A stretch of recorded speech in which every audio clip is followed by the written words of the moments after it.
Oke, kita lanjut lagi untuk bikin aplikasi apa nih, perpustakaan kita ya. Jadi kalau di DB nanti itu ada tambahan satu table lagi-lagi ya, yaitu untuk menyimpan data-data dari peminjaman, pengembalian gitu ya.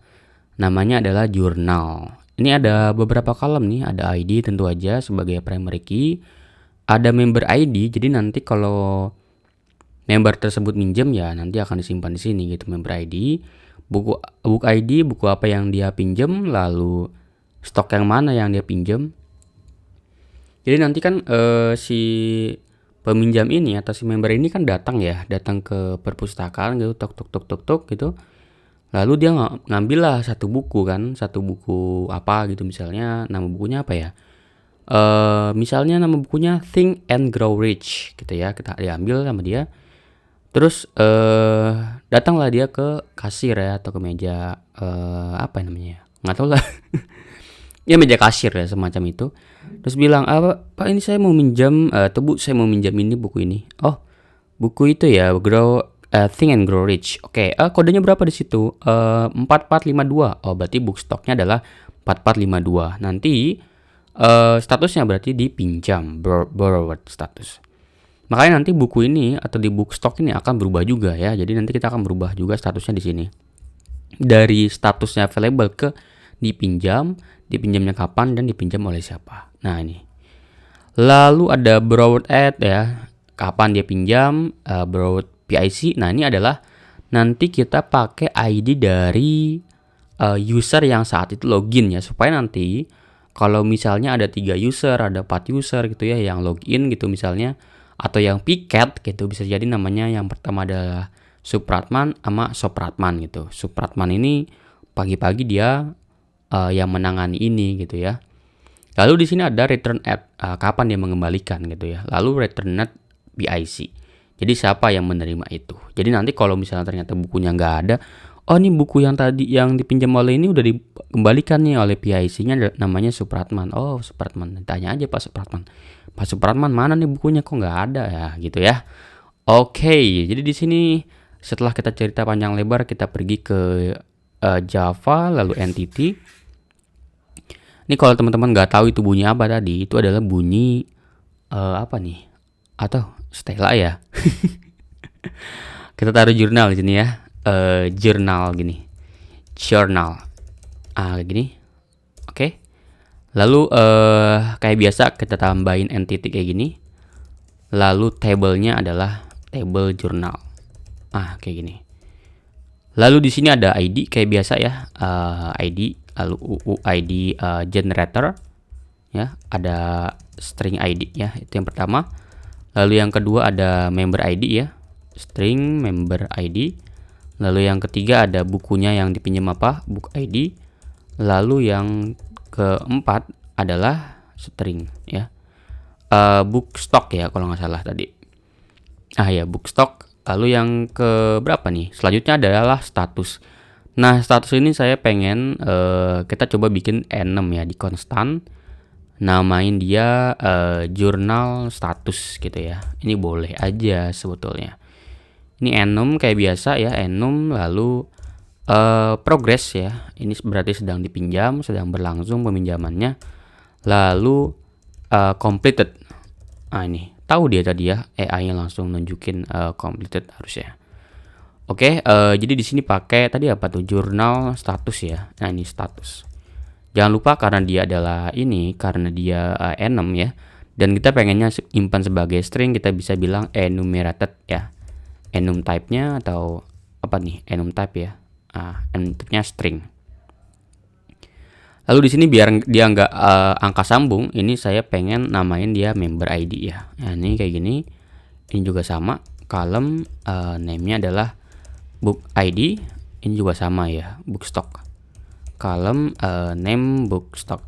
Nah banyak juga yang mengira bahwa di sini tuh sebaiknya ada bilang unik apa segala macam lainnya. Itu nggak perlu ya sebetulnya kalau memang nggak mau ada validasi di entity layer ini. Kadang kan dia sebelum menyimpan itu dia ada validasi entity-nya di sini, entity layer, sebelum dilempar ke sini. Kalaupun di sini di set misalnya max length itu 20, tapi di sini di set max length 10, nanti akan ketahan di sini di max length 10 itu. Nah, gitu ya. Jadi ada borrowed at juga sama, ini instan ya dia. Borrowed at kapan dia minjem ya. Ini perlu kita catat juga supaya nanti ketahuan kapan dia sebetulnya minjem gitu. Nah, karena nanti juga kita pengen ngelihat berapa lama sih sebetulnya dia minjem antara borrowed-nya, minjamin dan mengembalikannya gitu ya. Borrowed at borrowed, benar nggak sih tulisannya? Nah, lalu di sini ada private string borrowed PIC, gitu ya, betul nggak sih? Nah, oke. Lalu ini copy aja ya. Ini gue nggak mau panjang-panjang, biar pendek aja. Borrowed-nya kita ganti ke returned gini. Ini juga sama, kita ganti ke returned. Nah, sip. Ini kayaknya gua harus tambahin juga nih kolom nih, returned PIC ya. Ini. Lalu juga sama ya, kolomnya adalah returned PIC. Oke. Terus kita biasa ya, kita bikin getter dan setter kayak gini. Semuanya aja nggak apa-apa, dibikin getter setter. Kalau misalnya nggak pakai IntelliJ ya bikin kayak biasa ya gini. Ada set ID, get ID, set ID, get ID gitu ya. Kayak gini aja sama. Oke. Selanjutnya udah jurnal dibikin, sekarang kita bikin repositorinya ya. Di sini gue pengen bikin apa nih? Repository, namanya adalah jurnal repository ya. Kayak gini. Oke, di sini gue coba implementasi Panace repository lalu jurnal. Begini ya. Lalu application scope. Oke. Terus di sini tinggal kita bikin yang namanya resource ya, resource-nya jurnal. Jurnal resource ya, resource kayak gini. Oke.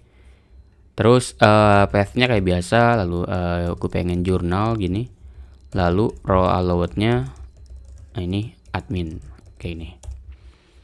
Lalu yang pertama kita akan bikin 2 endpoint aja ya. Endpoint yang pertama adalah dipinjam ya, atau 3 kayaknya harusnya ya, 3 endpoint enggak sih?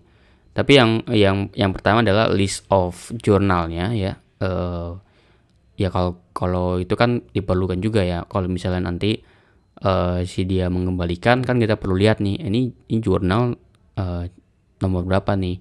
Oh, buku ini dipinjam kapan gitu ya, bisa dilihat. Terus ada endpoint buat minjemnya ya, itu metode post. Lalu yang satunya lagi adalah di return. Jadi 3 itu aja. Untuk yang update dan delete harusnya nggak harus ada ya. Jadi itu udah cukup. Karena supaya apa? Supaya data kita itu nggak bisa dimodifikasi, artinya immutable gitu ya. Oke, di sini berarti yang pertama adalah ada post dulu aja kali ya. Di sini ada public uni respon kayak biasa. Ini kita bikinnya memang begini gitu ya. Create jurnal gini atau gini ya. Mungkin biar lebih terlihat peminjamannya. Jadi borrow book gitu ya. Ini boleh kayak gini. Jadi di sini di dalam DTO kita bikin yang namanya adalah borrow book request gitu ya. Borrow book request. Gini. Lalu di sini gue pengen bikin 2 aja gitu ya. Ada yang namanya adalah member ID. Jadi nanti ditanya tuh membernya berapa. Oh, member saya itu 01. Dicari itu. Kita bikin aja nanti drop down gitu. Dicari, oh member ID-nya ini ya. Oh, ini dikirim aja nanti. Dipakai ini ya. Lalu yang kedua adalah book ID atau book stock. Ini boleh. Jadi 2 ini aja di getter setter kayak gini. Nah, sip. Jangan lupa ini adalah not blank ya, not blank. Lalu di sini juga not blank, not blank. Ini UID ada nggak ya? Ada juga. Jadi UID gitu ya. Oke, sip.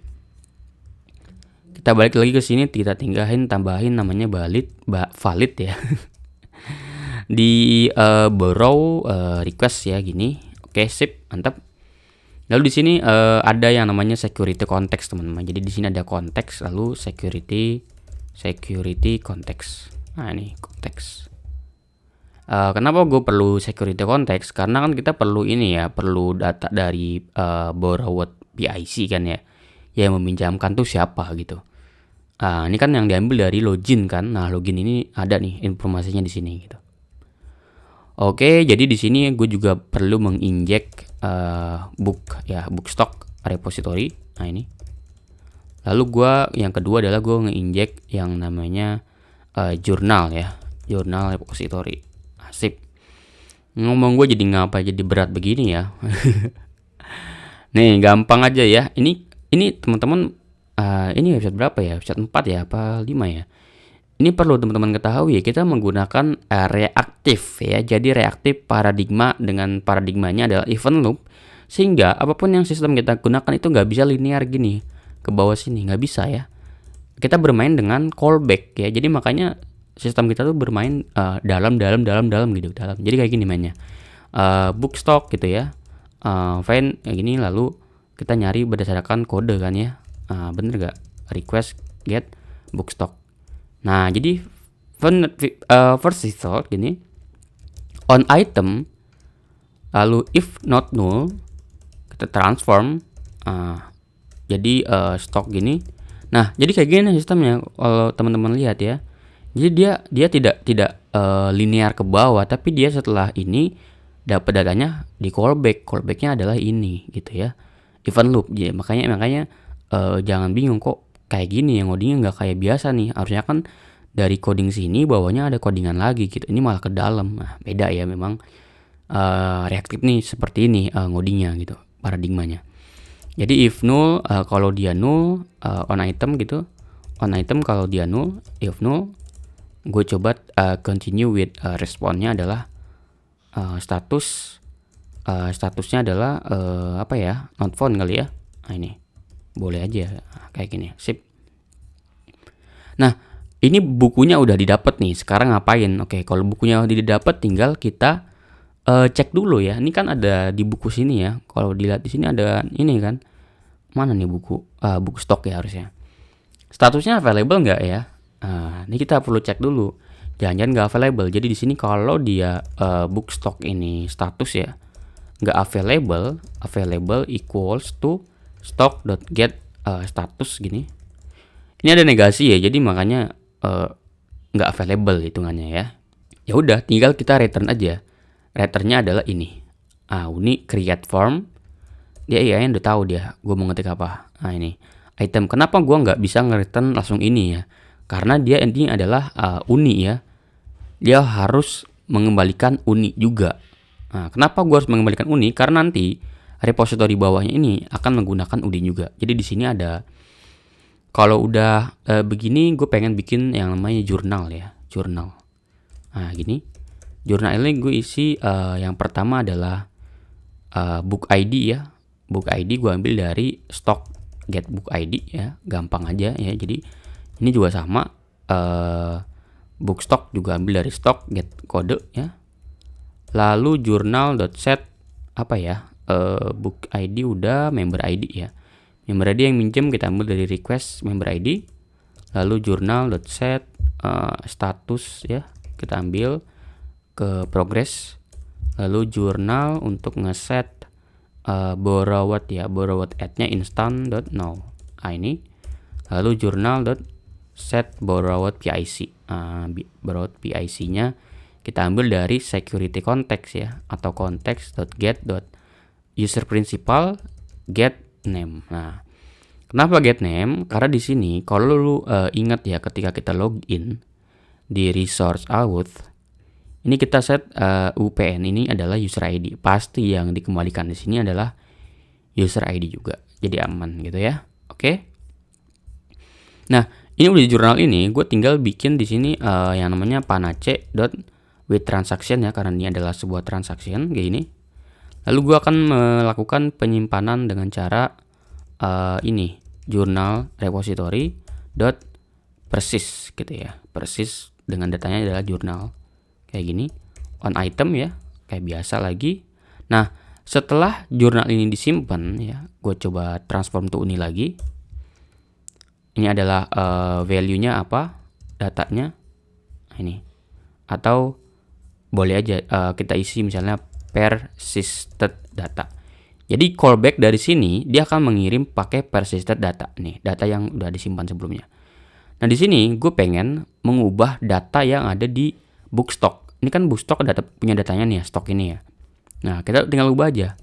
Set borrowed by ya, gue pengen ambil dari jurnal get borrowed atau member ID. Ini boleh ya. Jadi stock.set borrowed at-nya juga gue ambil dari jurnal.get borrowed at. Nah, sip. Lalu stoknya statusnya gue set book stock status ke borrowed. Oke. Setelah itu tinggal gue persis. Cara nyimpennya gimana? Cara nyimpennya tinggal gue return lagi. Pakai book stock repository persis yang stok. Ya kan? Udah on item. Kalau udah dapat transform. Nah, ini kenapa cuman transform? Karena nanti yang dikembalikan oleh ini itu bukanlah uni. Ya. Ini kalau dilihat nih uni kan, nah dia uni dia. Kalau di sini kan bukan uni ya yang gua balikan. Jadi dia nggak apa-apa pakai transform. Jadi gue tinggal return aja gini. Respond dot statusnya gue pakai oke atau created boleh. Lalu build. Nah, udah aman kayak gini. Nah, kan? Sip. Jadi nggak usah bingung ya. Jadi nanti gini caranya adalah paradigmanya seperti ini. Disimpan ya kan. Ketika sudah nyimpan, lalu kita menjalankan yang ini, ya kan. Habis itu kita simpan. Setelah kita dapat datanya, baru sini. Ya, jadi memang berbeda paradigmanya gitu. Semoga ini menjadi pelajaran juga gitu ya. Oke, coba kita rerun mau nggak ya? Kita coba jalanin. Oke, di sini kayaknya ada error nih. Gua nggak tahu di errornya di mana nih. Lihat dulu ya. Dia bilang apa nih? Oh, dia bilang ada salah nih di entity gua nih. Kita coba balik lagi ke entity ya di jurnal. Kayaknya gua memang salah nulis nih. Nah, kan benar harusnya return PIC ini ganti jadi borrowed PIC. Harusnya sih tadi udah lu pada aware ya soal ini. Harusnya nggak tipe lu ya. Atau mungkin tadi sadar kayak, wah nih ngapain lu salah nulis lu bang. Nah ini udah jalan ya. Sekarang gue coba buka Postman. Postman gue di sini nih. Gue tinggal bikin new aja, new request buat create ya atau journals create gini, boleh. Gue pakai URL. Oh enggak deh URL, gini aja dah. Localhost 8080 namanya adalah journals tadi ya. Terus post ini bir token. Nah, gue pakai token aja nih. Jadi kalau lu nggak tahu token dari mana, ingat ya kita pakai yang di sini nih. Ada namanya script buat ngeset ke sini. Nah ini. Atau kalau nggak mau ya normal aja, login dulu gitu ya. Terus di copy aja tokennya lalu dimasukin ke sini. Itu manual caranya ya. Terus di sini ada row, ada member ID tentu aja tadi ya. Member ID gini ini akan salah tentu aja. Lalu ada book stock. Dia ada book stock ini gue coba dicari aja book stock berapa. Coba send. Nah ini. Lu bisa lihat di sini ada member ID ini harus UID ya. Lalu book stock ini harus diisi. Nah, jadi member ID harus UID. Kita coba cari di sini ada member ID-nya berapa ya. Tapi karena tadi kayaknya nggak ada validasi ya. Ini gue coba di copy aja yang di Maulana Hendriawan ya. Di sini gue copy ke member ID lalu bookstock juga kayak gini. Nah error kan bookstock karena gue salah nginput bookstocknya. Gue pengen pakai yang di sini aja nih yang IBN 002. Gue isi ke sini. Coba gue send. Nah created ya. Jadi memang gampang sebetulnya. Kalau lihat berubah ya dipinjamnya kapan, lalu statusnya berubah jadi dipinjam. Lalu untuk yang si jurnal juga udah ke create satu ini ya, yang belum dikembalikan gitu.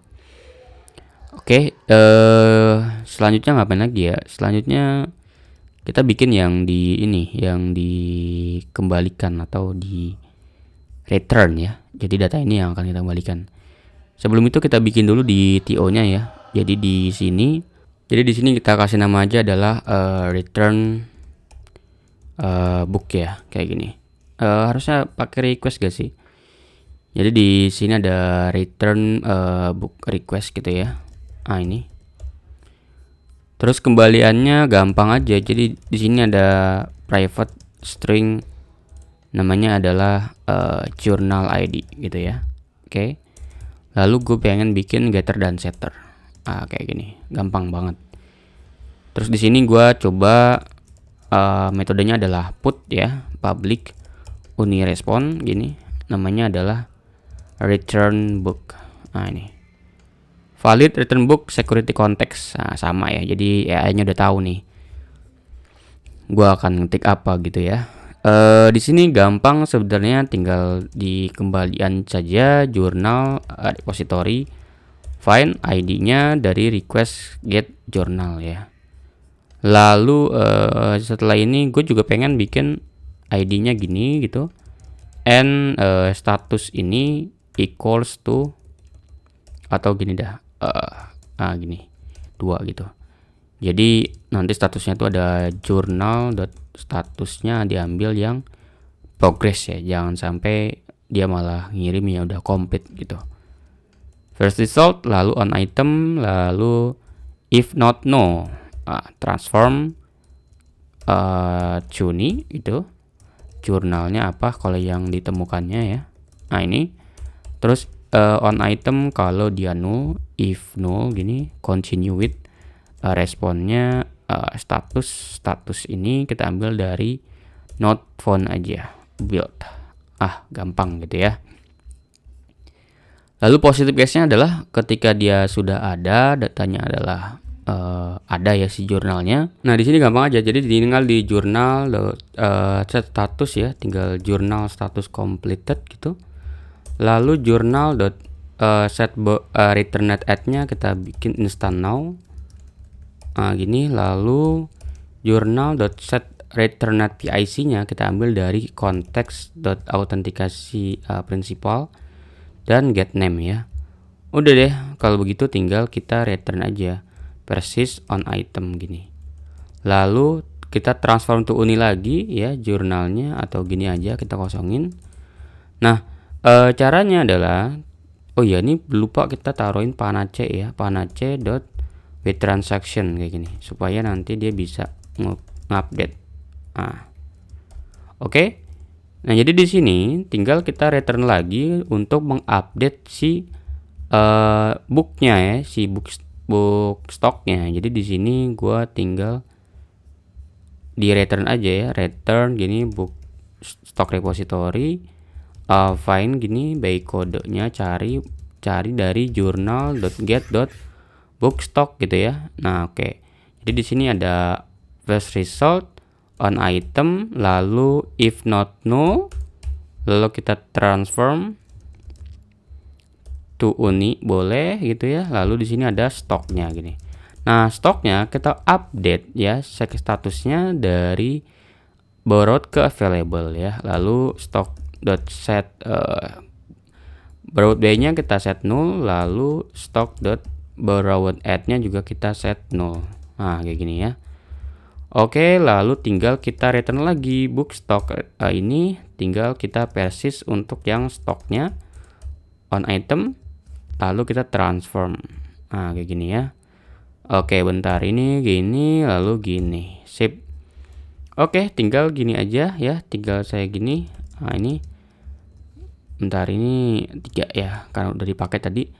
Tinggal respon gini, lalu statusnya status dari oke, lalu build ya. Build. Oke, sip, mantap ya, tinggal titik koma, jalan dah. Sekarang kita coba rerun ya. Apa di rerun nih gua? Harusnya nggak usah di rerun, kenapa gua malah rerun? Langsung aja kita buka di Postman kita ya di sini. Oke, bentar di DB dulu gua lihat. Nah, ini gue coba copy. Bentar, ini gue create ya, di sini gue create, dari sini gue namain dia adalah journals update gitu ya. Nah, ini jadi URL-nya http ini jurnal, metodenya adalah put, lalu dia pakai authentication dari bearer. Lalu di sini gue taruh di row journal ID gitu ya. Gue taruh di ID yang di sini, chat di sini, coba send. Bentar, ini autentikasinya, otorisasinya gagal. Gue coba lagi login, coba send. Nah, berhasil ya. Jadi kalau kita lihat di sini statusnya berubah jadi completed dan book stocknya harusnya berubah lagi ke available. Nah, jadi sekarang sudah aman ya. Jadi kalau kita coba send lagi harusnya kena 04404. Sip. Nah, untuk yang di listnya kita nanti bahas di tempat lain ya, karena nanti ada mekanisme yang berbeda. Oke, thank you.